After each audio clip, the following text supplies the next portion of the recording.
ഇപ്പോൾ ജോൺ ബ്രിട്ടാസ് MP സംസാരിക്കുകയാണ്. അതിലേക്ക് ഈ പ്രതിരോധവും ഈ പോരാട്ടവും തുടരുമെന്നാണ് ഞങ്ങളുടെ തീരുമാനം. അതിന് ഞങ്ങൾ ഈ സിസ്റ്റർമാരൊപ്പം ഞങ്ങളിങ്ങനെ കൈകോർത്ത് നിൽക്കും. ഒരു തരത്തിലൊരു അലംഭാവം ഞങ്ങളുടെ ഭാഗത്തുനിന്ന് ഉണ്ടാകില്ല. അതുകൊണ്ടാണ് CPIയുടെ രാജ്യസഭയിലെ നേതാവ്, കേരള കോൺഗ്രസിന്റെ ചെയർമാൻ, CPMന്റെ രാജ്യസഭയിലെ ഉത്തരവാദിത്വം നിർവഹിക്കുന്ന ഞങ്ങൾ 3 പേരും കൂടി ഇവിടെ വന്നിരിക്കുന്നത്. ഇത് തീരുമാനം വരുന്നത് വരെ, നാളത്തെ തീരുമാനം വരുന്നത് വരെ, അതായത് വിധി എന്താണെന്ന് അറിയുന്നത് വരെ ഞങ്ങൾ ഇവിടെ ഉണ്ടാവും.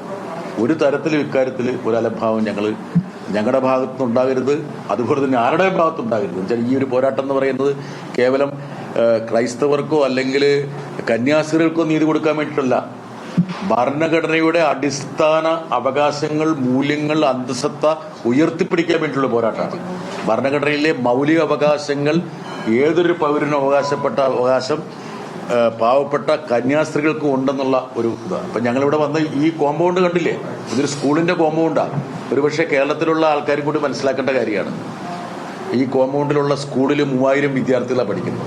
അപ്പോൾ ഈ ഒരു പോരാട്ടത്തിൽ ഇവരോടൊപ്പം ഉണ്ടെന്ന് പ്രഖ്യാപിക്കുന്നതിന്റെ ഭാഗമായിട്ടാണ് വന്നത്.